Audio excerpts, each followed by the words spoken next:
Vous êtes une lettre de Christ, due à notre ministère, écrite non avec de l'encre, mais avec l'Esprit du Dieu vivant, non sur des tables de pierre, mais sur des tables de chair, celles du cœur. 2 Corinthiens 3:3. Comme autrefois tu avais gravé la loi sur des tables de pierre. Aujourd'hui, sous la nouvelle alliance, c'est dans le cœur qu'il écrit la loi de l'Esprit et le nom de Christ, et pour le faire, la langue de ses ministres lui sert de plume. C'est là ce qu'il faut rétablir dans le ministère. Il ne suffit pas de sentir le besoin du Saint-Esprit. Il faut savoir encore que pour faire son œuvre, il attend qu'on le reçoive comme il veut être reçu. Ce qu'éprouva Paul à Corinthe, Actes 18, 5, 11, 1 Corinthiens 2, 3. Il nous montre que nous devons reconnaître avec crainte et tremblement notre faiblesse et notre incapacité pour que la puissance de Dieu descende sur nous. Tout le reste de son épître confirme ce qu'il dit là.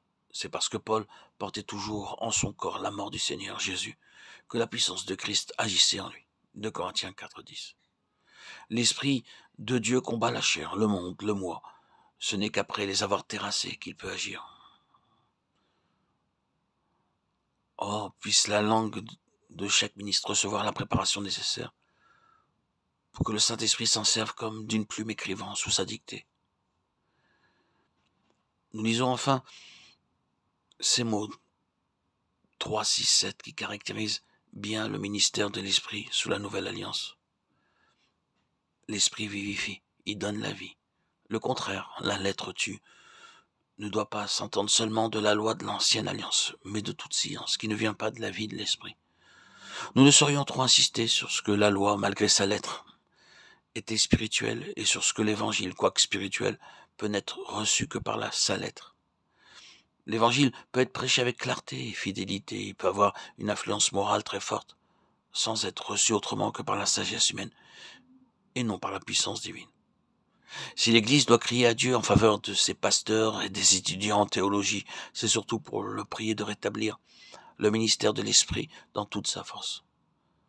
Demandez à Dieu de leur enseigner ce que c'est que de vivre de la vie du croyant scellé du sceau de Dieu, oint de l'onction de l'Esprit et possédant les arts de l'Esprit.